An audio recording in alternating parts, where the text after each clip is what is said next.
Yes, ma'am. Our session is live now, ma'am. So thank you. Warm welcome to all of you who have joined us today for the first session of the Aesthetics Committee program. The Aesthetics Committee is one of the subcommittees of the Indian Menopause Society on an all India level, and it deals with, as the word aesthetics implies, it's beauty. And beauty is how we hold beauty in our eyes. It is either beauty of the body, beauty of the mind, and personally, I think all the members of the Indian Menopause Society, we believe that it should be a holistic approach. It's beauty all around. That is why we have one talk to us today. And, the person who will be kickstarting the whole program, the entire series and today's program, Dr. Pritika Chari, then followed by Dr. Shaini Surendran and and then Mrs. Mallika. So Dr. Hepzibah. Yes, Jayashree.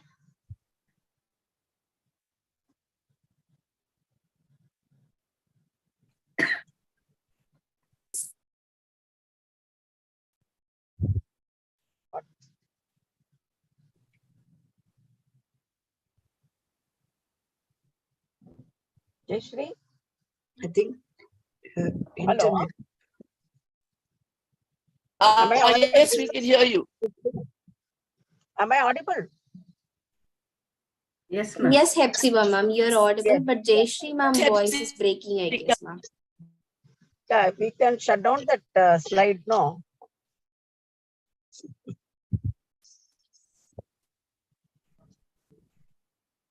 Yes.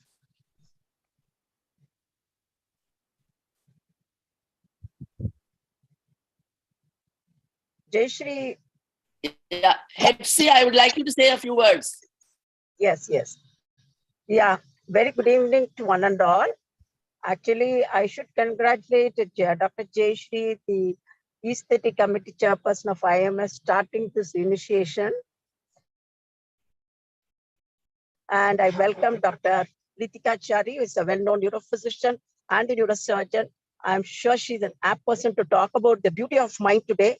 And we have with us Dr. Mallika and another person, a sport dietitian with us.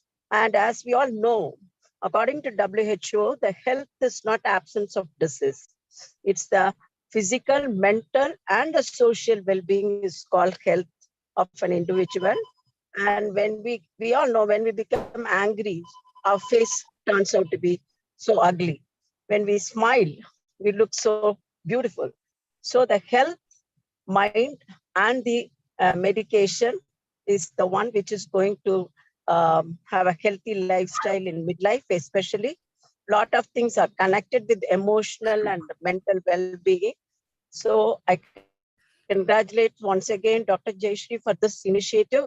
I'm sure the participants will be benefited by this talk, and which will improve our private practice in day-to-day care of a midlife woman. Thank you, Jayashree. Thank you very much, Hepsi. This program doctors, gynecologists, as well as many women from the community itself, who I feel are the people we should actually empower with regard to aesthetics at midlife. So that is the main aim, and together I think we can achieve this. Maybe at the end of 1 year, we will take count of what messages we have given by talking to all the women to whom we have spoken. And let's start off the program. Can I have the biodata slide, please?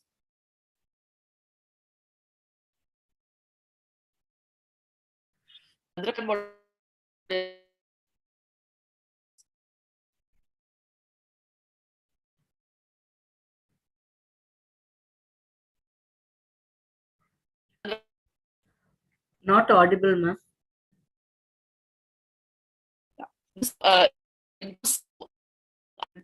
Extremely fond, might always looked up to. Dr. Pritika Chari, students we've always looked up. Some distinctions, and if I were to talk about it, we could go on for a long time. But one of the main things to say is she's one of the, probably the only neurologist, neurosurgeon, neurophysician combined, and somebody who's dedicated her work to the care of girls, especially with epilepsy or seizure disorders. And all her achievements, one thing in particular I would like to mention is that in the court of law, she has managed to get rid of epilepsy as a cause for divorce. No longer can people implicate that somebody has a seizure disorder and therefore one cannot live with that woman. That I think is a very great achievement, and I'm always proud of Madam. Apart from this, for all her other achievements, thank you, Madam, so much for joining us today. Over to you.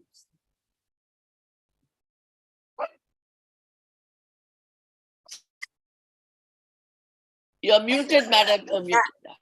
Good evening to everybody. If it was a live audience, I will expect you all to shout back good evening. But it's okay. But won't it be nice if we see your faces? So could you all switch on your videos so that we have a nice, lively, interactive session? I want to see all your beautiful faces. Okay? Because that will give us the motivation and the energy for us to be able to do our job as well as possible. I want to tell you my personal emotion. I didn't have much of an emotion when I turned 40, but I decided I'm going to be beautiful at 50. I also said I'm going to be disease-free at 60. And at 70, I said I'm going to be fit. My goal is to be independent when I'm 80. But when I reached my 69th birthday, all these ambitions got squashed with a rectum cancer grade 3. But that's not going to make a difference in my life. Because I said I'm going to be fit at 70. So by the time I became 70, I'd finished my treatments and I became more fit at 71, 72, 73. Now I'm 75 than I was before the cancer. So that is what we all should aim for, because menopause sometimes is treated as such a, something bad that's happening to us. The best thing about menopause is we get our freedom from this monthly period, which is bothering us for so many years. So I look at menopause as a phase of freedom. So let me share my screen so that we can take you through the facts about whether we should actually feel bad and moody and upset and whatever that happens during menopause that many people go through. So thank you, Jayashree and Indian Menopause Society, Chennai chapter or All India, for having invited me to be part of this session. And we need to first understand the difference between menopause, perimenopause, and premenopause. Now, in premenopause, there's nothing much happening. In menopause, which happens after the age of 50, there is 12 consecutive months when you have no menstruation, and then at the age of 51 or so, you sort of complete the menopause. But the worst period sometimes is the perimenopause. Now in the perimenopause, it starts off by the age of 40. So you're going through about 10 years of very menopause-like symptoms, but not quite menopause. So there can be irregular periods, there can be weight gain, there can be mood swings, there can be all kinds of things happening. And guess what? During my perimenopause, I, who had qualified as a neurologist, opted to rejoin a 5-year course in neurosurgery and started doing my neurosurgery training. Neurosurgery training can be very exhaustive. And just imagine, so I had a lot of work, a lot of mood swings, a lot of all kinds of things happening to me during that period. Periods going on for 15 days, then not coming for 1.5 months. All kinds of crazy things were happening during that period. But we held it together and we passed first attempt in MCH neurosurgery. So that is the spirit I want to convey to all of you, that any of us can do what we want, when we want, how we want, if you just set your mind to it, no matter what. So if I can leave you with that message today, I would have done something worthwhile. So what are the common perimenopause symptoms? The physiological ones can be all the emotions. It can be anger, it can be anxiety, it can be irritability, dizziness, concentration problems, what we call as brain fog sometimes, immense fatigue, mood swings. The physical symptoms are more bothersome. They are hot flashes, night sweats, a reduced libido. People, we put on weight, women especially, we put on weight easily after the age of 35. So what we ate when we were at 25 won't gain weight for us. But if you eat the same thing when you're 35, you'll find that every morsel you put in your mouth is putting on 1 or 2 kilos onto you. Then they start having urinary symptoms because especially after repeated childbirth, their uterus can prolapse, they can have various stress incontinence issues. Their loss of libido is accompanied by vaginal dryness, and so this interferes with their sexual life and their desire to have sex. Then they feel bloated, and no woman likes to feel fat and bloated. Even when we are not fat, we think we are fat. So that is typical of every woman. And so that becomes a little bit of hit on your self-esteem, your personal valuation of yourself. And what happens when we have this reduced libido, vaginal dryness, and urinary incontinence? Because the woman becomes less inclined to engage with the spouse, that adds to the problems. Because the men don't understand why this woman who was otherwise quite a cooperative partner is suddenly no longer that cooperative. So it's very important for us to educate the men. When we see the women with a menopausal symptom, we need to educate the men that there is a hormonal basis behind this. But the most bothersome ones are the period changes, the hot flashes, night sweats, mood changes, sleep problems, and weight changes. 50% of perimenopausal women say they experience any of these symptoms. Menopause per se, the symptoms are a little the same symptoms, but are much more in severity and intensity. So, but each woman goes through menopause. There are some women who literally sail through menopause. There are some women who completely get bogged down by menopause. So each woman's experience is different. And this is a very common scenario of menopause. This woman is lying there, she's sweating, she's having hot flashes, she's holding a fan to her face. The husband is frustrated, she's not willing to even look at him or turn towards him. So this is very often, and she's missing sleep. So this is the kind of scenario that happens during menopause if people don't understand what exactly menopause is. 86% of women experience mood swings. 77% have brain fog. And 77% also feel that there is a change in their memory. Also, 80% have less concentration. Now, all of these are cognitive functions. And all of these can affect your mood. Not because by themselves they are mood related, but when you have something not happening in the way you want it, your response to it becomes a reaction. So women who are working have a very difficult time because that 40 to 50, very often they're at the peak of their careers, and 94% will get the menopausal symptoms when they're at work. 40% of people have said that their interest in the job goes down.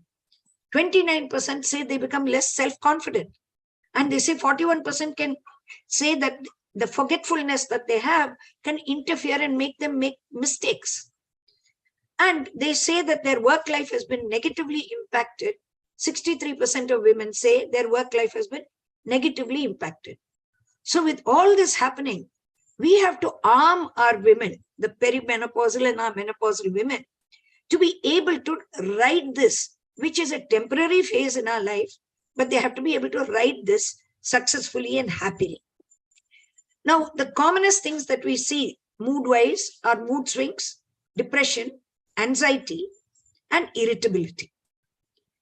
Now, what is a mood swing? A mood swing is a very extreme and a very abrupt fluctuation in mood. And this is very common in menopause. In fact, there is a advertisement which I saw in a long ago in a medical journal, which showed a woman going through menopause. She is there, she is tearing her hair and getting very agitated. And the husband is standing there, and the husband shouts at the child shouts at the dog. So sometimes the impact of your mood swing can go down the line to the entire family. More than 70% of women undergo mood swings during the menopause. And mood swings could be anything. They could be sadness, they could be hopelessness, crying, lack of motivation, aggression. Frank aggression sometimes gets many women into trouble during this time. Anxiety, irritability, feeling miserable, nervousness. Now, most of these you will recognize are negative emotions. So we have to teach women that these are happening because of physiological changes. And it's okay to go through that, but you can learn to manage these emotions.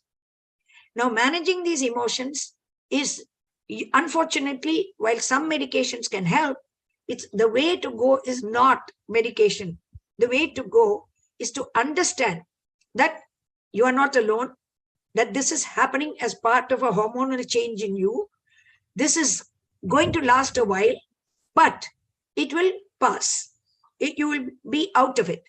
Agreed that the period is going to last is going to be fairly long. It's going to start so roughly from 45 to 51, it's going to go on in some form or other. So once you understand what is happening to you, you stop denying the condition. You start accepting the condition. And when you accept, you start dealing with it. So sometimes the mood swing can be a sudden bout of sadness. And it is justified in the person's mind to have that sadness because they say, look, I'm no longer interested in sex. I'm no longer beautiful.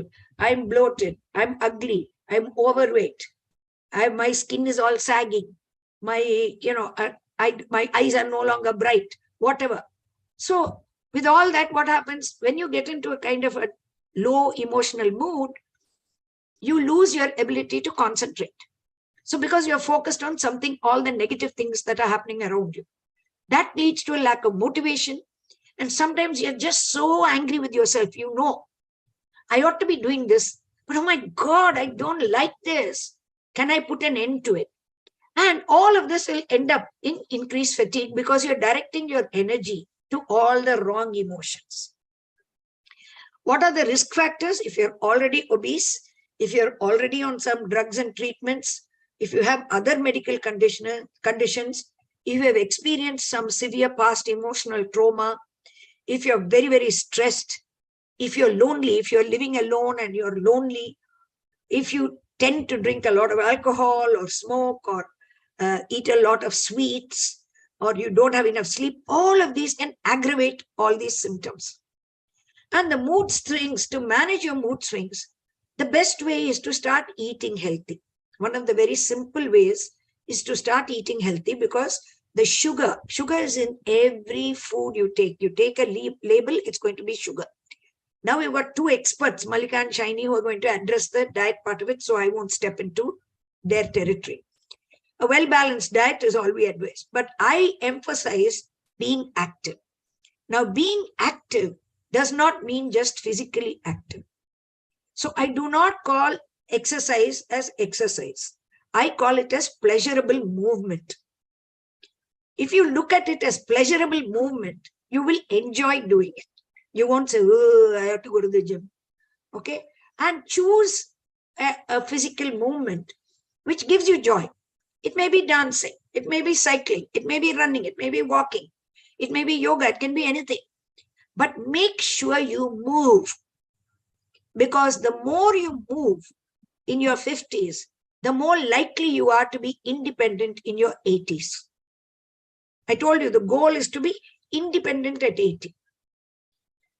And it's very important at this time not to isolate yourself. You have to be in other people's company, enjoy others, interact with people. Just because you're feeling that you don't look nice, or you're too fat, or you're moody, or you want to sit down and cry instead of going out and saying hello to somebody, don't isolate yourself, because that's the worst thing you can do for yourself, not only from point of view of menopause and your mood swings, but also in your ability to age well. Because in the blue zones of the world, where everyone lives up to 100 and they live healthy hundreds, then one of the important things is social connection, which keeps them reaching that age. So breathing exercises, pranayama is very, very useful. And when you're angry, sometimes you have to learn not to take it out on your children, take it out on your husband, take it out on the servant. You have to learn to redirect it. One of the ways to redirect anger and irritability is to reframe the situation. So what you need to do is step away, look at it objectively. So I always say, give it a pause. When you're about to flare up about something, say 5, 4, 3, 2, 1. That little pause will make you just stop that much. And then say, do I really want to break this relationship? Do I really want to mess this up? Why am I angry? I'm angry more at myself than I am at anybody else. So then, by then you're able to respond and not react. So that is you have to learn to reframe the situation. And it's important to get sufficient sleep, but I told you already, in menopause itself, your sleep will get messed up. So you have to learn to spend time outside. Sunshine is very therapeutic. So you need to spend some time out in the sunshine. You need to spend some quiet time alone, but not crying and not being moody and upset. But you need to spend time alone, like in meditation, mindfulness, etc. And spend time with people who love you and who you love. And physical exercise, of course. Diet, I'm not going to touch on, but what I need to tell here is, other than diet, exercise, good habits, etc., there are some alternative medicines which people say work. There are phytoestrogenic supplements, that is from plants. There are natural estrogens from plants which are sometimes effective. And of course, if your mood is really bad and it needs medical intervention, we will be using those as well.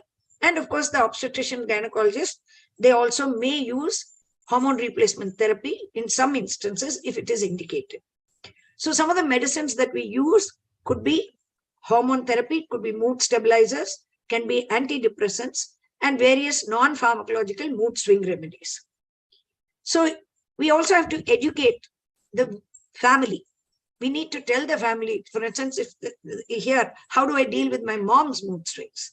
We need to tell them, you have to understand it's a symptom.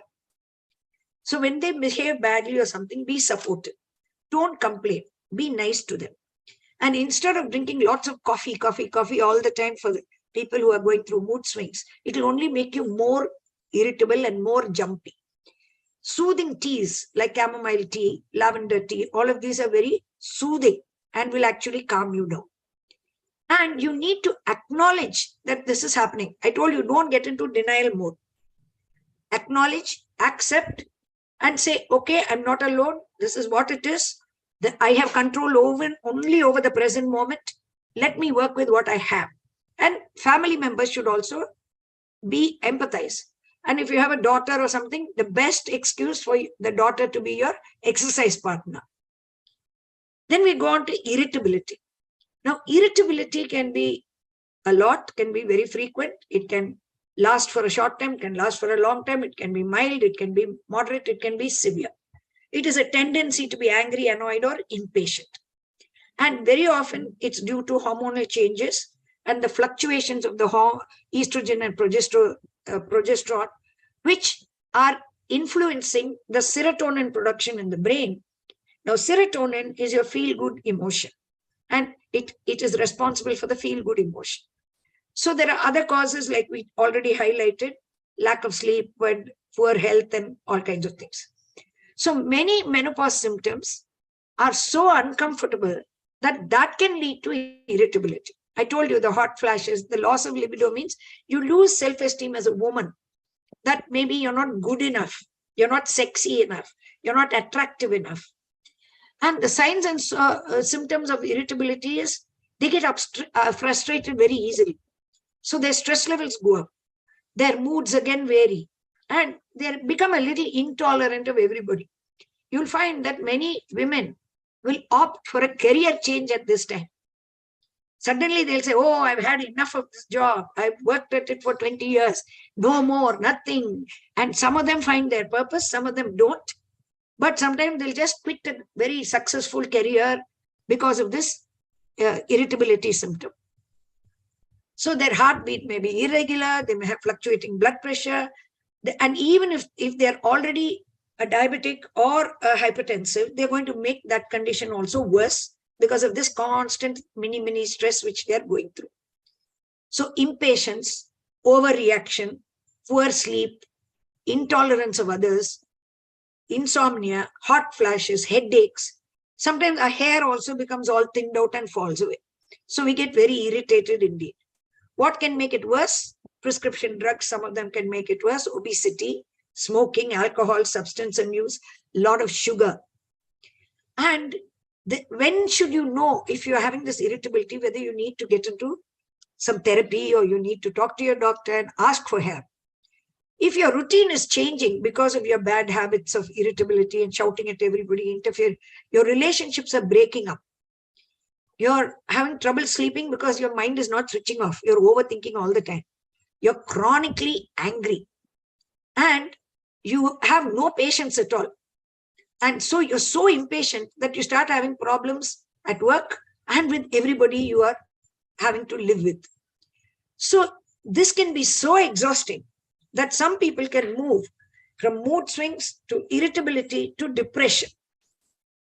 And fatigue and depression are very, very commonly seen in women with menopause. So what is depression? It's a negative feeling that can affect your everyday life. And sometimes it won't show up as a depression. It will show up as an unexplained aches and pains. And this again is due to the hormonal fluctuations between estrogen and progesterone. So it is most likely due to a reduced level of estrogen, because estrogen is actually now being classified as a neurotransmitter, because estrogen is very important for the growth of dendritic spines. Now dendrites, if this is the neuron and these are the dendrites are what make contact with the axon of the next neuron and connect. So message passes from one neuron to another. Now on the dendritic surface, you have little spines. Now these spines, the integrity of these spines depends on adequate levels of estrogen. And it's the spines which are necessary for making the connections. So that is why you'll find that thinking is a little slower and you feel maybe you're not able to, respond with the same speed as you used to. And many people will sometimes think it's a memory loss when it's not really a memory loss. It's just a little lack of attention, which is creating the memory loss. So the physiological thing that can happen in depression is sleep patterns may change, appetite and weight. Sometimes people just gorge on food when they're depressed, or they go the other way. They don't eat at all. They lose a lot of weight. Then usually it will be vague aches and pains. And usually it will be a psychosomatic transference of the psychological problem and the sadness and feeling sometimes even suicidal. Some women can feel so depressed that they think, okay, I don't look good anymore. I'm no use anymore. And they completely, their self-esteem goes down to the boots and they want to even commit suicide. So again, we go back to minimizing stress, eating healthy, seeing your doctor, exercising, and making connections. So there are foods which help to manage menopause symptoms, usually calcium rich, because also you go into osteoporosis when you get into menopause. And vegetables, lean protein, soy products, shiny, and Malika will expand on that. So I'm going to skip this slide. Now, when you are, I've told you, I advocate physical activity a lot. Some of us can't go to a gym. Some of us can't do exercise every day. So we've got 1,000 reasons. Some of us are just dodging it. They're just complacent. If you can't find a hobby which requires you to walk up and down many times. So what I do is I cook my own meals. I live alone. It's very easy for me to just lie down and say no exercise. But so what I do is I don't keep anything. When I'm sitting down and doing a session, for instance, I normally keep a glass of water, yes, but I don't keep anything else that I need near me. So once I'm done, if I have to do some work, I get up, go to that room, get that thing, come back. Like that, I keep adding walking into my day. So that just get a new hobby which makes you walk up and down. Talk to your doctor. They may be able to give you some ideas on how to do some exercises. If your depression is bothering you and stopping you from exercise, go to therapy. Share it with your family. And you'll find that sometimes, haven't you noticed that when you and your friends go for a walk together, you suddenly say, my goodness, we came so far, is it? We started there. We didn't realize we walked so far. So if you walk with company, you won't even notice how far you're walking. So remember, connection is very crucial. So my takeaway messages are: eat healthy, exercise preferably with a buddy, because it's more fun and you're more likely to do it, because even if you're sleeping, they'll come and kick you out of bed and say, hey, get up, we've got to go. Stay positive throughout, because you're not alone. All the women in the world are undergoing this, and all the women in the world like me who have undergone it are quite fine afterwards. Learn something new every day. Keep your mind active. Like keeping your body active, you need to keep your mind really active. Connect. And when you connect, don't gossip and talk about all the bad things happening in everybody's life, or don't sit down there and share your menopausal symptoms. Go and do that with your doctor, not with each other. The best is Sex and the City. How many of you have seen the movie? Like that, you should enjoy yourself. You should do something crazy, do something mad. Doesn't matter. But just enjoy each other's company and go and have fun. Okay? And when you realize that maybe you're not able to cope on your own, maybe it's difficult, you need help, don't be, hesitant to ask for help. It's okay not to be okay. Expose your vulnerability, because lots of people want to help you. They can't help you unless you tell them that you want help, and unless you tell them how to help you. So this is very, very crucial. People want to help you. They are there to help you. You have to seek out the help. And at the end of it all, when you're 51, you're going to say, congratulations, I'm proud of you, to yourself. Okay, best of luck to all of you. The perimenopausal group, don't worry, you'll soon get over it. Those who are 50, 51 is not far away. And now somehow after COVID, time seems to be flying. We're already end of February. Okay, so you'll be able to quickly say, hey, congratulations, I did it. I'm proud of you. Thank you very much for your attention. And thank you, Jayashree, once again for inviting me to talk to you. Thank you, ma'am. Thank you so much. 50 is okay, but then when you go near 60, 70, maybe the thought process is different. But I love your punch. It's okay not to be okay. I think that should be one of the take-home messages today.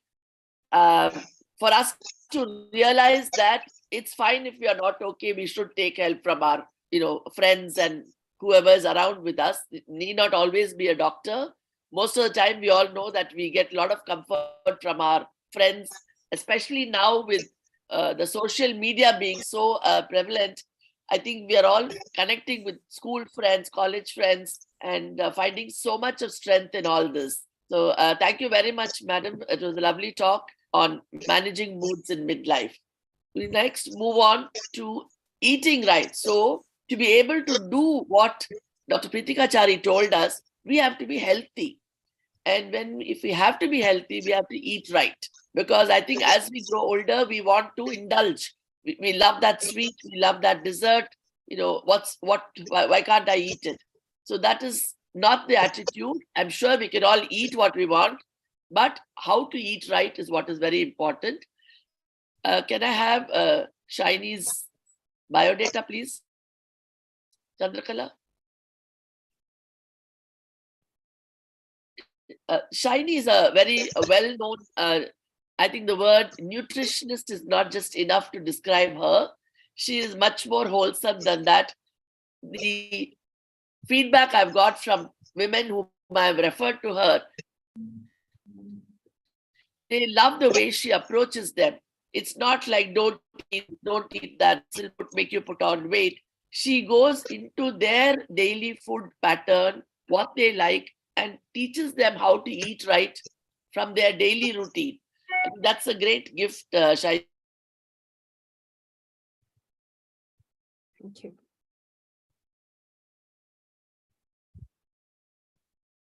Eating right at midlife. Thank you. Thank you, ma'am, for the kind introduction. Are you able to see the slide? Yeah. Yes. Thank you. Thank you so much, Dr. Jayashree, for this introduction and for having me here, and also sharing the stage, of course, the virtual stage with Dr. Pritika Chari and other speakers like Malika. Because I worked in Apollo Hospital and I've interacted with Dr. Pritika Chari there. I was a junior dietitian, an internship, going through all of that way back in 1998.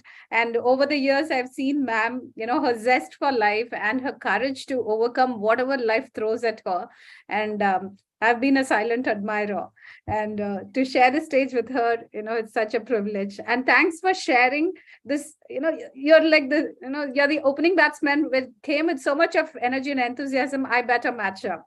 So that's the challenge here for me. And I loved your presentation because I'm 46, going to be 47 very soon. But then the past 2 years during the pandemic, I went through perimenopause. And then I think I'm almost there. I'm done with it. But the challenges that I faced, because when you study theory, it's quite different. You think you can wade through it, but then when you actually go through this phase of perimenopause, oh my God, it was really, really challenging. I remember one team meeting where my husband and my team members, my clinic dietitians, all of them were attending the team meeting, but then I was supposed to be there and I completely forgot to be attending or logging into the meeting. And then I was actually doing something else. And that's when I realized, oh my God, this is just the hormones that's taken over. And those were one of the challenges that I faced while going through perimenopause. I would love to share what we have seen with our clients. And as we proceed, I'll keep sharing stories from real life. Okay. So why should we consider or even think about nutrition at this point in time? As Dr. Pritika Chari had mentioned, this is a phase when you, even before you realize, you end up gaining weight so fast. I'm sure all of you would have noticed, even if you're eating healthy, bowls and bowls of salads and soups, and if you're eating your kuttu, poriyal and sabzi and stir fries, whatnot, you will still see that the weight gain, especially the midsection, really expands. And then because of the hot flushes, you're having sleepless nights, and then you're unable to wake up early, and then you miss out on your workout routine. Could be yoga, Zumba class, or it could be a gym routine, whatever it is. And there are also niggles, like a whole bunch of issues that could crop up, like soft tissue injuries. There could be plantar fasciitis. There could be some kind of niggle coming all the time. And that will prevent one from going, or rather sustaining, a fitness regimen. And then you wonder what's going on, so then you're trying to just find your space. And I guess it's very important to seek out help and also to have a support group so that we understand what we're going through. And this is something that will pass. Just to hear that from someone who's already been in that space, someone who's already gone through menopause, and when we talk to them, you feel a lot better. So nutrition in menopausal women, especially this study, what we really get to see is this is the time that a woman becomes more and more prone to insulin resistance. So even if she's eating one idli, one roti, one small cup of poha, or else one paratha, the same thing that she's been eating for a very long time and was able to maintain weight. But then during this phase, there's a rapid increase in weight. There's bloating, water retention, digestive issues, and then the dresses don't fit anymore. And then that really impacts your self-esteem and confidence. And then it will eventually spill over to other facets of your life. So this is the time of where the obesity, metabolic syndrome, cardiovascular disease, the risk for cardiovascular disease, as well as for osteoporosis, everything really spikes up. And this is also the transition phase where your lipid profile changes quite a lot. And another factor is your LDL triglycerides could go up, and your HDL will also be slightly lower. And this is not what we want at all, right? And now what happens during this phase? Body composition changes. So rather than chasing a weight on the weighing scale, we always recommend, even for a 20-year-old, we keep telling, please do not keep looking at the weighing scale, but look at how much of muscle mass you have, how much of fat percentage you have. And usually when we refer people for DEXA scan, but of course there are some who says that's too expensive, I can't be going for a DEXA scan every year, then what we recommend is the bioelectrical impedance analysis machine, and we ask them to check that, because they would see changes in their body composition. The visceral fat will reduce, the subcutaneous fat will reduce. But then if they're able to retain their muscle mass, then it's a beautiful combination, then we have cracked it, right? But then if they really go ahead with a weight loss plan without taking professional help, then the chances are that they will end up losing a lot of their muscle mass to the already existing problem of insulin resistance, metabolic syndrome, and all the other factors. The metabolism will reduce drastically. And then they go through cycles of yo-yo dieting.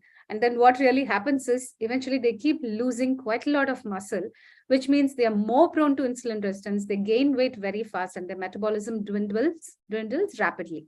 So the estrogen levels which go down is one of the major factors. And there is a lot of loss of lean body mass. So most often when we say we are exercising, we'll be like, I go for a walk, I go for cycling, I go for swimming or dancing. But then how many of them actually go for weight training? Not necessarily go to a gym only, but then you can do it with your own body weight. It could be a yogasana also, or if you could source some equipments and do that at home under the guidance of a professional.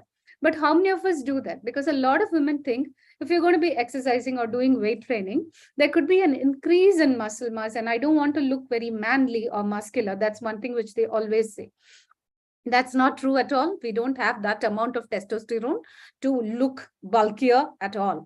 It's just that you need to focus on getting some amount of weight training or strength training so that the amount of muscle mass is preserved. If you can increase, great, or at least if you can maintain it, nothing like it, because when you hit menopause, this is what happens. The loss of lean body mass happens very rapidly, and there is a sudden increase in the fat mass, and which means the increased risk of obesity. You might be eating the same 2 idlis, 2 dosas, 2 chapatis, yeah, 2 parathas, but then the weight gain is rapid. And what else happens is, the cardiovascular risk, diabetes, arthritis, and a lot of other factors come in. So this picture depicts, what are the factors, what are the changes that could happen head to toe, because just now ma'am had mentioned, so I'm not going to delve more into it, but we do see a change in our tone. The abdomen becomes very lax, and then you will see a lot of sagging. Breast will sag, and then the lower body or lower abdomen and all sags quite a lot. The texture around the thighs, the inner thigh also changes quite a lot. And then how much ever nutritious foods you eat, hair thinning is something that you can't escape from, right? I'm sure each one of us have not necessarily all these challenges, but then a couple of them from here, right? And there are some who sail through this phase without anything at all. So what are the things that we can definitely consider? So the main way to tackle insulin resistance would be to include complex carbohydrates, but at the same time to keep the carbohydrates as low as possible. So carbohydrates is not just in the grains, but you will also find carbohydrates from starchy vegetables like colocasia, yam, sweet potato, then carrots and beetroots, and also yellow pumpkin. And when you start including this in larger quantities, then what happens is these starchy vegetables will also contribute a lot to the overall carb count, because we do not eat just the rotis. We have like a potato curry, or there could be a yam or a sweet potato gravy, or else a aloo matar sabzi with the parathas or the rotis, or it could be even the rice with the potato fry, right? Or the colocasia fry. Now, these are things which will add up.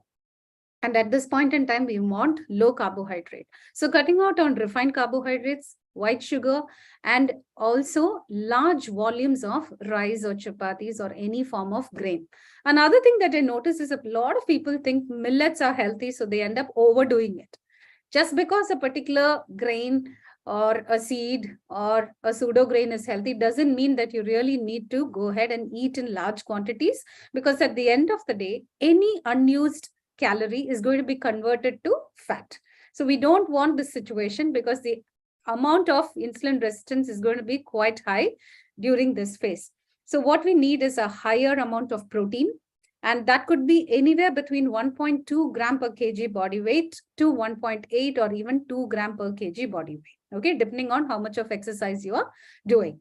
Now, after that, also good fats. It's very, very important to include good fats. And I've heard this time and again from Dr. Pratika Chari, how important it is for the brain to receive healthy fats, that's omega-3 fatty acids, or omega, healthy, that is fish oil capsules, or it could be walnuts or almonds or flaxseed, chia seed, sabja seed. These are things that could be added. And again, good fats can come in through even grated coconut on your sabzi, or you can munch on few pieces of coconut because it has medium chain triglycerides, which are definitely healthy. But again, you should know how much to take of what, and that will depend on the number of calories that you need, and also the exercise that you're doing, and plus a lot of other factors, right? So protein is important, fiber is important because that gives you satiety, and then keep the carbohydrate as low as possible, but bring in complex carbohydrates. So replace the white rice with unpolished or hand pounded rice, or even a black rice, or sometimes even a little bit of millets might help, but the quantity is important. So usually what we recommend is, if you're eating 1 cup of rice, say, or half a cup of rice, or say 1 roti or 1 slice of bread, make sure there are 2 or 3 cups of vegetables on your plate. So 1:3 is the ratio. So the emphasis is on a lot of non-starchy vegetables. Okay. Now, this is another thing that we usually provide our clients. That's, of course, the exchange list, or the most vegetarians keep thinking, hey, should we take a protein supplement? Are we getting enough protein? I'm not too sure how I can get protein. If I eat a lot of sundal or legumes or chana or sprouts, I feel very gassy and bloated. All of us have experienced this at some point. Then you wonder how to get the protein. So that's when we end up giving these kind of exchanges and say you can pick and choose from this, and periodically also maintain a food journal, because there are certain foodstuffs which can give you a lot of bloating and gas. For example, a lot of people started replacing rice with cauliflower rice or broccoli rice. And over a period of time, when they started eating this on a daily basis, they were feeling extremely gassy. And at one point they said, forget it, I'm going back to my idli, dosa, chapati, toast. I really don't care what's going to happen. So do something which is more sustainable. It shouldn't be something that your friend shared, or what you heard in a YouTube video, or perhaps something like an influencer shared on a social media. So please be very careful. Each one of us are different. We need to customize our plans and see what suits our system. Okay, and most often we have seen that when you eliminate a lot of gassy foods, it could be cucumber, it could be apple, it could be rajma, chana, and sometimes it could be even milk products, or sometimes gluten-rich products like barley, or else couscous, or even wheat products. Okay, wheat we know is very healthy, it is good. It's just that some are pretty sensitive to that. Okay. Another factor is, of course, also we keep telling people how to incorporate. Some vegetarians are willing to eat some amount of eggs. So then we show them how we can step up the protein. So protein becomes very, very crucial. So we always say fill half the plate with vegetables, and on the other half have a little bit of grain, but then around 40-50% try to fill up that plate with a lot more protein rich food. And this really helps in order to increase the muscle mass. Okay. Another factor is, okay, we all have heard about the goodness of Mediterranean diet, but then how can we implement it in the Indian context? In our daily life, what is it that we can do?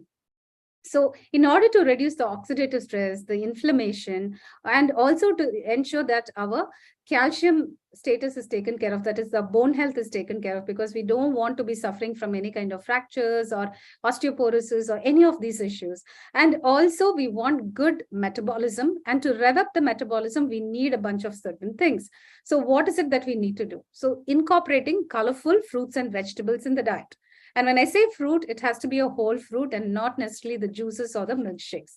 So please beware. So if someone has insulin resistance, we always say, don't drink that apple, beetroot, carrot juice, or the carrot, beetroot, and orange juice. It's so popular. People have been just drinking ABC juice, thinking that's going to enhance their weight loss process. But then for someone who is insulin resistant, the amount of sugars or the fructose that's coming in from the fruits, even if you're not adding any sugar, trust me, these juices are not going to be helpful at all in this condition. So it's always better to eat a whole fruit.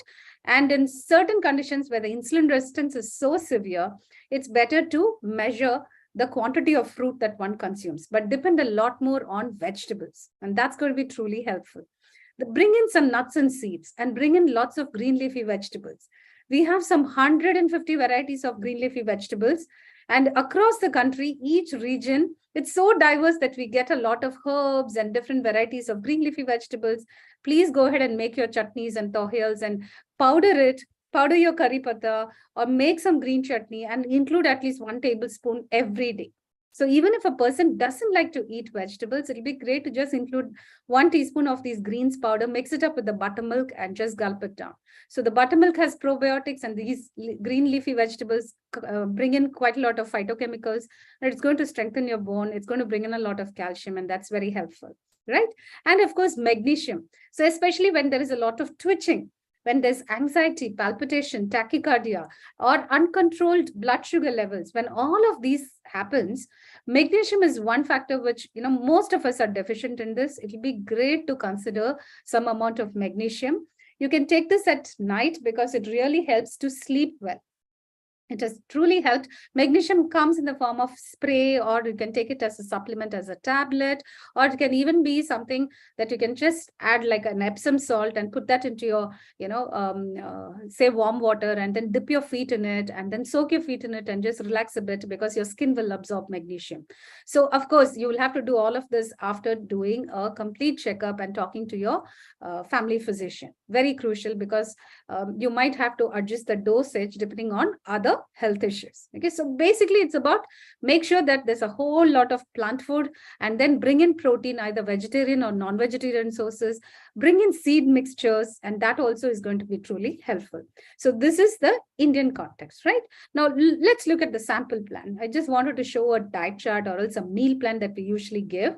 See, in certain cases, there are times that we have given something like this, wherein there is a little bit of chapatis, or else there is like a broken wheat, like that dalia, or sometimes it could be a little bit of rice, and still they don't lose weight. So then what we do is we pull off all the grains and we say, can you just eat dal, some egg, and then some vegetable salads or sprout salad? Okay, so there are phases in a meal plan where we might just say, for at least say 2 weeks, can you just handle this? Can you drink a lot more buttermilk? Can you have a lot more of the kashayam or the kada, and then include a lot more salads, all of that. And then they start seeing a lot of inch loss. Sometimes the weight loss is not there, but then the bloating goes away and they start shrinking in size and they fit into their clothes beautifully, and the energy levels also improve. Okay, so we just need to prioritize. So if you look at this meal plan, you'll just see eggs. We give whole eggs quite a lot. So 1 to 2 whole eggs, or if someone is not comfortable or doesn't like egg yolks, then what we say is go ahead with the egg whites.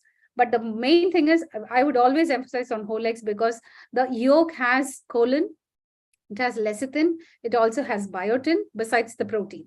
Okay, it's very, very crucial to eat whole eggs so that you have good, healthy hair. Another factor is also any of the pulao or else the poha or the aval upma or the red rice flakes, add around 50 to 70% of vegetables. And if possible, even add, crumbled paneer to it or crumbled tofu to it. That also helps quite a lot. Okay, now mid-morning, any fruit. So that's when you bring in the rainbow color. So any seasonal fruit without juicing it up, if you can include, that's great. Now lunch could be a big bowl of salad or soup, whatever works. And then a little bit of roti or rice. The quantity will vary according to each individual's requirement.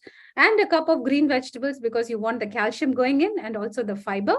And then a little bit of dal or fish or curd or chicken or tofu or tempeh or any of the soy products, even that can be taken. And then evening snack could be walnuts or any kind of nuts, cashew, or some even coconut pieces, or pottukadle, which we call, that is your roasted Bengal gram, because that brings in some protein and it's a plant source, right? And a cup of green tea, or else even if you're taking, so tea and coffee is something that we request them to avoid. Caffeine especially, not during this phase, because you're already very agitated, you're not getting enough sleep. And some of us have trouble sleeping because of the coffee in the evening. So we'd say it's okay to have a coffee in the morning or even mid-morning, but definitely not after 3 p.m.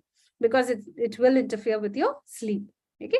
And next, of course, dinner, again, a lot more vegetables. Sometimes it could be fish or chicken cutlets with some soup or salad, or it can be a idli dosa, adai pesarettu, a besan chilla with some chutney. So this is how a meal plan will look. Another important factor is to replace all the whole grains or else the refined carbohydrates with whole unpolished grains. This is very important. So bring in more fiber to your grains. The white rice is just not going to be very helpful. And also the maida rotis like naan, kulcha, rumali roti. Then the fat, again, it'll be good to consider good fats and completely avoid the trans fats. So commercially baked foods or any place, if you're going to eat outside, you have no clue, you have no control over the quality of oil that's coming into your meal plate. Okay. So the samosas, the bhaji bondas, the vadas, the kebabs that you're eating, you have no clue what's the oil that's been used there. So please be wary. It'll be nice to plan everything so that you pick and choose good quality restaurants if you're going on a vacation, or if possible, carry some supplements with you, and try to see if there's anything that you can powder and carry from home. So we also give travel diets. So when we work with clients, what we tell them is, see, there will be festivals, there will be celebrations, there'll be get together, school get together, college get together, all this alumni meet and everything. And it's fun to meet up with your school friends and college friends, and also to go to a cousin's wedding or a niece's wedding. You don't want to miss out on the fun. It's about learning to navigate through this. You can't put your brakes because there's Diwali that's coming up, there's Navratri, there's Christmas, there's New Year. No, please learn to have fun, but learn what to eat. So you should be able to go to a pub also, but then learn how much to drink and what snacks to order along with your alcohol. So that's the kind of advice we give. Earlier, we used to say, don't go out and eat, don't order, remove, or rather delete the Swiggy app and the Uber Eats. But then later we realized, no, this strategy is not going to work. You know what we did? We actually started telling our clients what to order from Swiggy, what to order from Uber Eats, and what to order from the cafes. So we made a list of good cafes, the eat outs where healthy food is being served. So we have a PDF which we share with our clients and say, go to these places in Chennai and ask for these dishes. And it's so tasty and wholesome. You'll be really happy. This entire thing about going out, chatting up with your friends and having that time with them and also enjoying a meal, it'll be very stress-free. So we started giving these kind of information, and that's actually worked very well with our clients. Okay. So let's be very practical and not actually say, don't eat this, don't eat that. They'll be highly frustrated.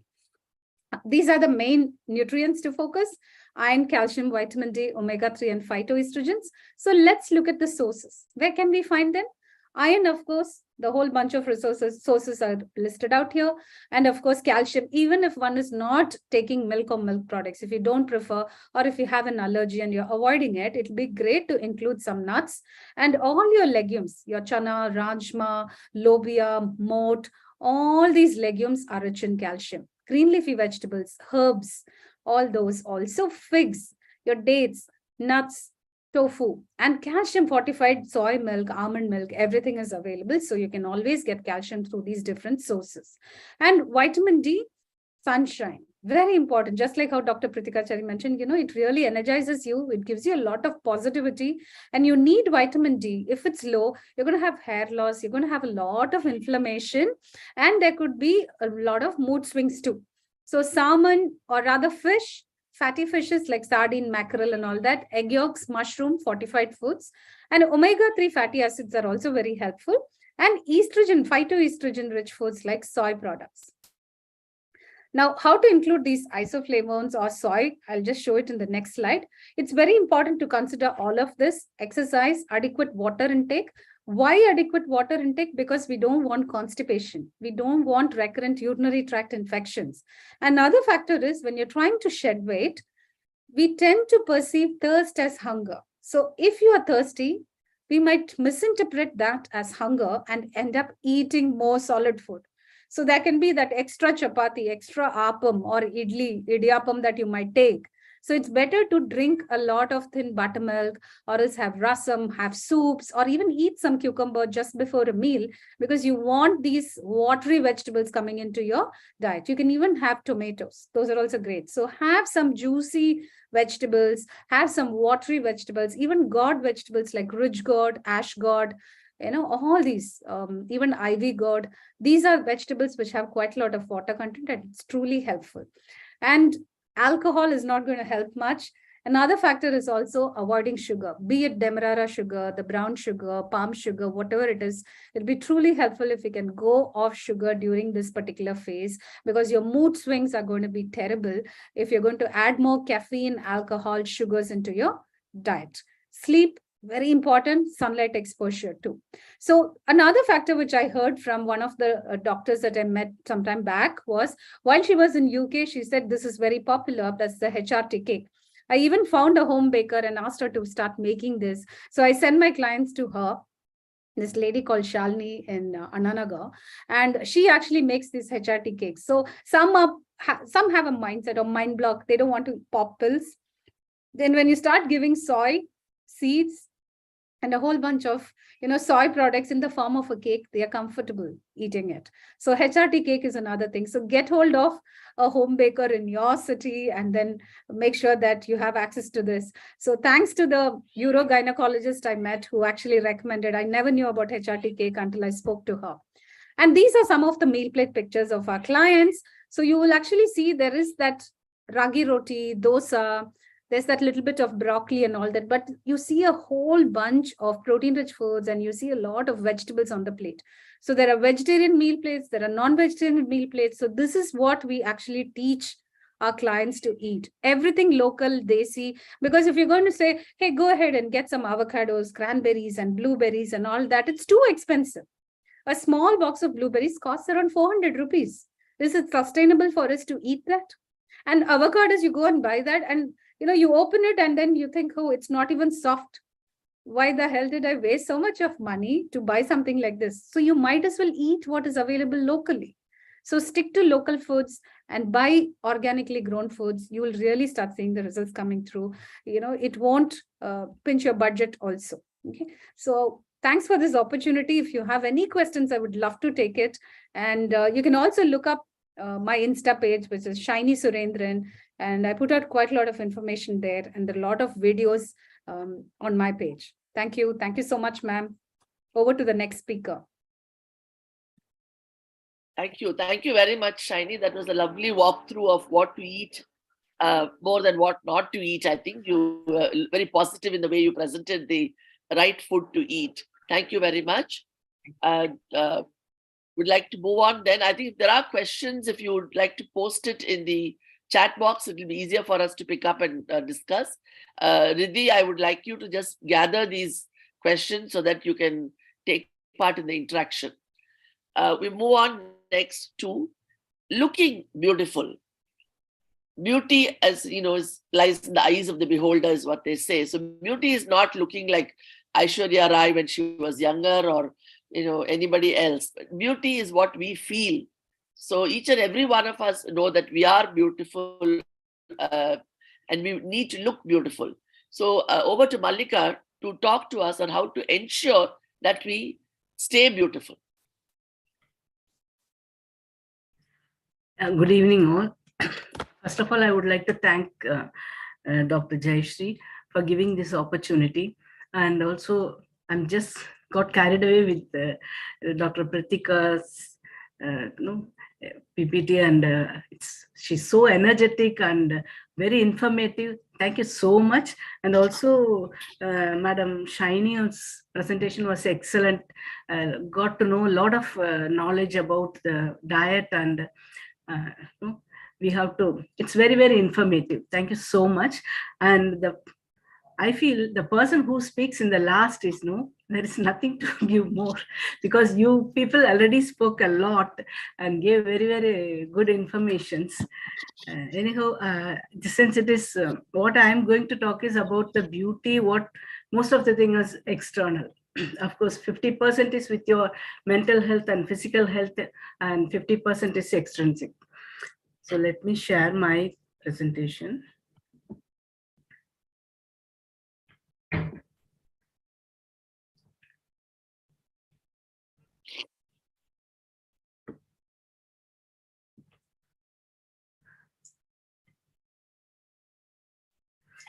Yeah, we all know aging it cannot be stopped, but we can always delay the aging. And first of all, you're all doctors, and I'm really privileged to talk among the eminent people like you. And when we talk about aging, there are main two reasons. One is the eccentric skin aging, and the another one is the intrinsic. What is the internal and also the external thing? First, let's see what are all the external thing. And the picture I have given is the real model, like it's a truck driver showing, continuously around 26 years, she was driving a truck, and one left side was always exposed to sun, and the right side was not, and without sunscreen, or it's not possible to apply sunscreen every now and then, every 3 hours or something. This is the result. That's what this kind of thing is. We call it as a trucker skin also. So we always feel that sun is the culprit in damaging the skin.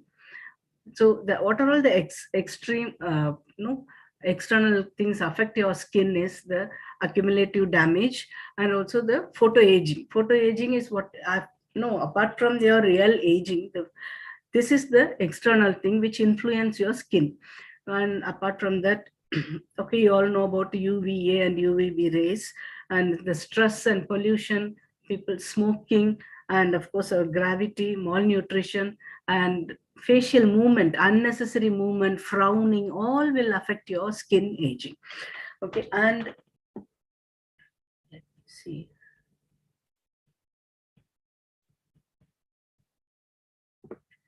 The internal thing, no, the causes, which causes aging is the cellular aging.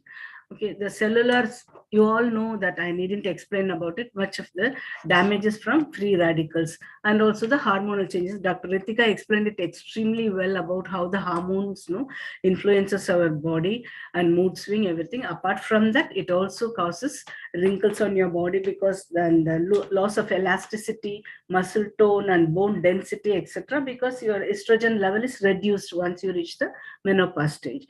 Metabolic aging is also another one, because once you are aging and you reach the menopause stage, your metabolic rate also reduced, unless otherwise you take care. You do a lot of exercise, you consciously increase your metabolic rate. Otherwise it also harmful, and metabolic also rate also damages your cells. So what are all the preventive measures we can take? That's what we are going to see. The very important thing is, we feel like the shield is your sunscreen. Okay, the minimum SPF should be 30 and even to 50. I can always suggest some brands also after later stage. You all must be using this, but still I just want to tell, this is the most important thing, whether you are inside the house or outside, whether you are exposed to sun or to the lights, artificial lights also. Sunscreen is very, very important. And also when taking bath, you should not go for a hot bath. It's always either cold or warm. This hot water, it helps strip off your natural oil from your skin. So the next thing is moisturizer. We all say, what the basic skincare is CTM routine. We say the cleansing, toning, and moisturizing. We all know that we do that every morning and every night before going to bed also. So based on your skin type, you understand the skin type, what type of skin it is, whether it is dry, oily, or combination, okay, or it's a normal skin. Especially people reaching menopause, the mostly your skin tend to become dry. Either it's a moisture dry or oil dry. So whatever it may be, whether it is moisture dry or oil dry, every skin needs a moisturizer. Okay. Then, and also, if of course we all know that menopause stage and after certain age, your collagen production is reduced. So we use retinoids to improve the collagen production. See, these are all the things we should avoid. Okay, avoid smoking, red meat, and processed food, energy drinks, and high, carbonated drinks and high salt food, deep fried food. All this you can avoid, and reduce the alcohol intake and omega-6 fat, because omega-3 is the better one we need for health. Okay, and refrain from the repetitive facial expression. See, the picture also shows how you frown. These lines are formed deeply and becomes a wrinkle in the early stage because of keep using the same kind of expression. Okay. It's better to, and also keep the better sleeping position. When you sleep, you scrunch and put your cheeks little upward or down, scratch. Then it also, the lines are formed there. So sleeping position also very important to avoid wrinkles. So what can be done for reverse aging? Is it possible to reverse aging? It's a big $1 million question. There are a lot of things now the dermatologists are doing, like Botox, fillers, lasers. So many things are available now. So it is possible. And without that, what we can basically do at home by ourselves is the thing I just want to explain here. See, generally we all do facials once in a month, because I suggest, even if you don't do, it is better to do a facial, because it is like a face yoga. We give massage to the face muscles, which improves the blood supply, and also we use a lot of exfoliator to remove the dead cells. So your skin becomes a little smoother and softer. Okay. Apart from that, what we can do in day-to-day life is using a good cleanser and exfoliator to remove the dead cells and toxins of the skin. Of course, not only the product, and your well-balanced diet, as Madam Shiny was explaining, it's an excellent diet plan she gave us. It, like, well-balanced diet is very, very important. They are the natural antioxidants. Like, though it was expensive, the berries are really good for skin, and food rich in omega-3. Then we have to take a lot of vitamins B, C, E, zinc, as well as collagen. Nowadays, collagens are available, and glucosamine is the one best thing for improve the cartilage and the bone connection, everything. After a certain age, we get the sound of cracking in the knees. So I'm sorry.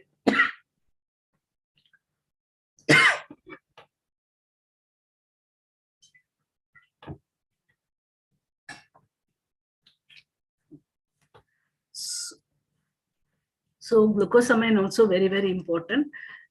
And reverse aging, what can be done? No, their sleep should be a good 8 hours sleep is very important.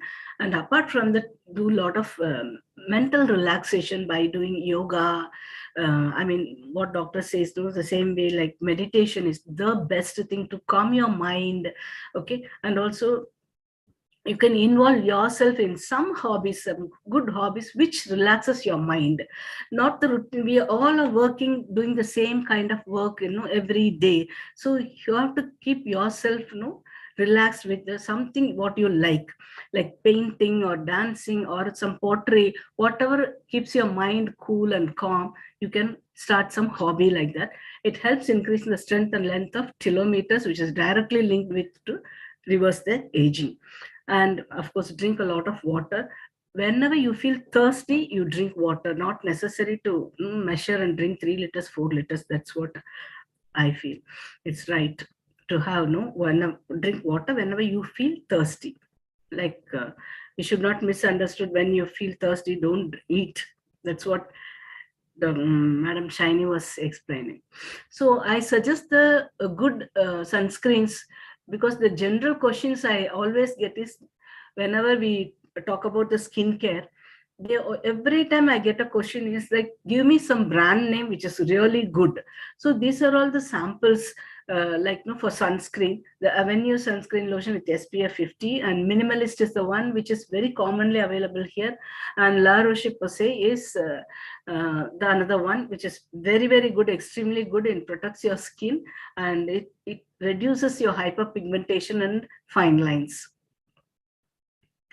Then the retinoids, which you can use always in the night, to improve your collagen production, and also to exfoliate the dead cells, because after a certain age, the exfoliation is not happening. So your skin becomes thicker with the deposit of a lot of dead cells. So you will have to take physically care of your skin with using such treatment product, and these are all very mild product you can use at home. And retinoids, using the brand Ordinary is quite famous nowadays, and the retinoid is only 5%. Sorry. And night facial serum is there, Olay, and the A313 vitamin A retinol cream also very, very useful. And generally here, a lot of dermatologists are recommending such product for every night usage to remove, exfoliate the dead cells. And it stimulates your collagen production.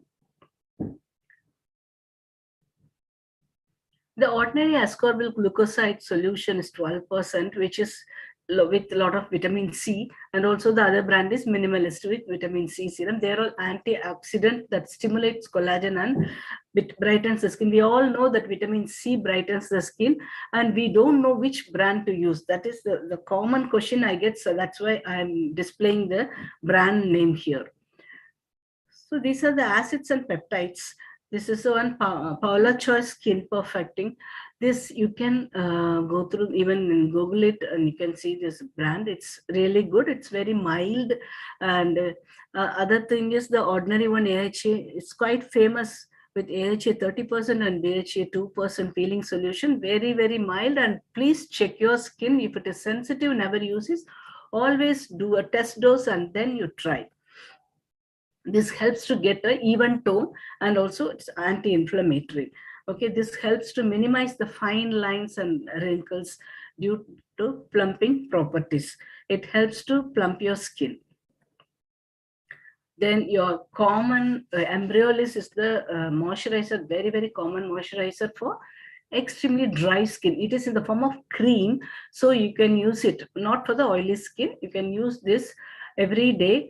People with a lot of, extreme dry skin is a big challenge, because that is the one you cannot maintain. It easily becomes aged look. It gives an aged look and becomes wrinkled and a lot of fine lines. And so this Embryolisse is the moisturizer which helps a lot to reduce your fine lines and wrinkles. And another one quite famous is this snail cream, which forms a coat on your, you can use it twice a week or thrice a week in the night and leave it. Then it supples your skin, leaving a lot of moisturizer.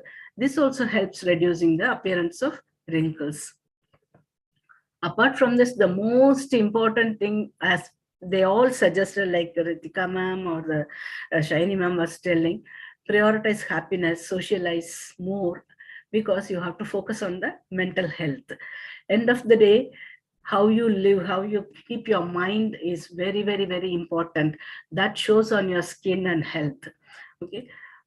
Thank you so much for listening and also giving me an opportunity to talk here.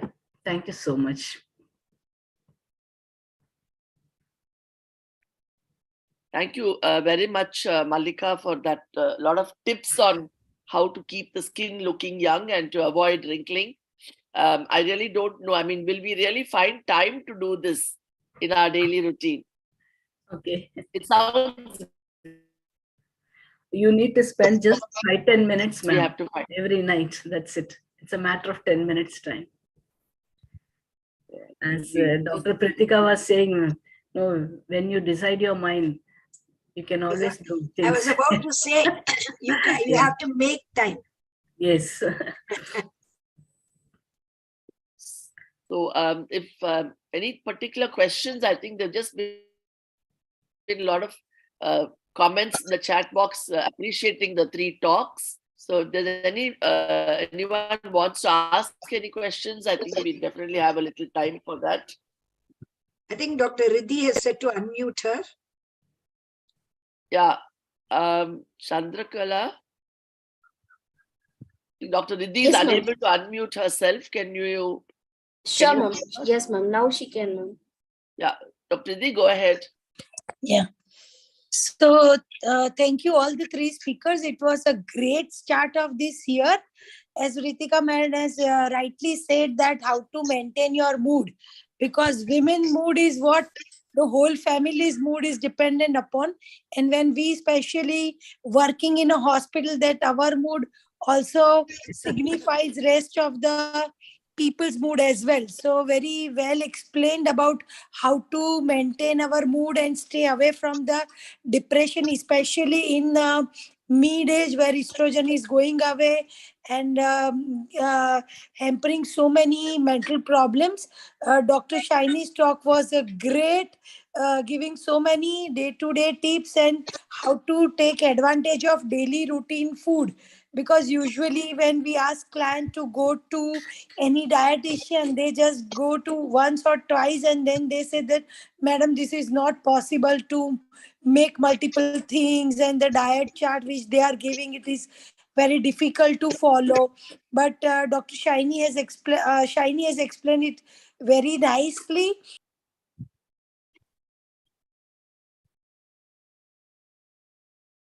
She's mute again. Dr. Riddhi is muted again. Unmute. Yeah.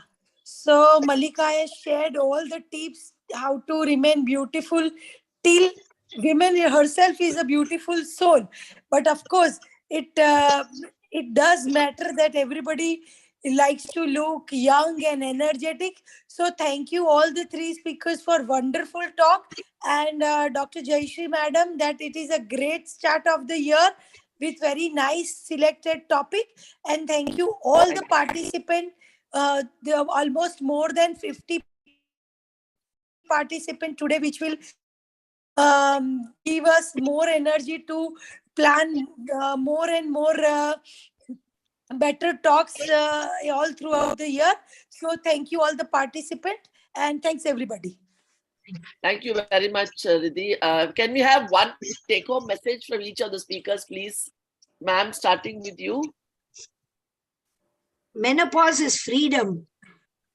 So look at it that way. I'm getting free. I'm getting free. So it will give you the energy to get there. And you want to get there as fast as possible.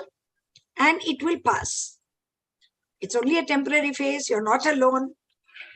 It will go like so many other things, like COVID did. Thank you, ma'am. Shiny? Yeah, just eat right and get a plan that is more sustainable. Crash diets are available. There's so much over the internet and social media and whatnot. But then pick something from a qualified person, because there are so many quacks out there. And we've been facing huge issues because of that. So please work with a qualified dietitian, a health professional, fitness expert, or whomever it is. And just eat smart. Do something that's consistent and sustainable. Thank you. Thank you. I think your HRT cake has kindled a lot of interest. It is. Yes. And I'm interested in it. Yeah. So I'm not much of a sweet eating person. There is a one Malika? question that how much portion of HRT cake should be eaten. What is the dose of HRT cake? Ma'am, again, it depends on the ingredients that's gone in and the individual's height, weight, the weight that they're targeting to shed, all that. Okay. Right. So I think we'll have a full symposium on HRT cake once. Yes. So Malika, would you Very like good. to give a message for everyone? Yeah, see, we always, whether you are healthy, whatever age it may be, the first impression is the best impression we always see. So you are, wherever you go, before your knowledge, everything, the look comes first. So looking presentable is very important, especially in this era, in this stage, and people always get confidence when they are groomed well. So grooming and looking healthy and beautiful is very important. That's it. And it's very, very informative. Dr. Ritika and the Shiny ma'am's explanations was about food and general health, and also the mindset. Extremely excellent, and it's very, very informative. Thank you so much, ma'am. Thank you for all. So I'd like to thank all the participants who have taken time to log into this program. We hope to roll out now the next few months. Each topic we are hoping to take in detail and go through it. So the mind, staying beautiful in the mind, staying beautiful in the body, eating right. So this is just an introductory program, and we will now go into each of these in detail, probably some workshops, and I'm planning more participation from women themselves. So I will be approaching a lot of the women's groups to try to contribute, and maybe they can that way to empower them better. So thank you once again, Preetika ma'am, Shiny and Malika. And really nice of you to join in. Thank you. And thank you to all the audience. Thank you. Miss Sridevi ma'am asked, did I get an internship in aesthetic treatment? Yes, sure, ma'am. We have academy here in naturals. I'm representing naturals, and we do have aesthetic course here. Yeah, you can always come. You're most welcome. I think one thing I'm looking for, Malika, I'll probably also be talking later with you all.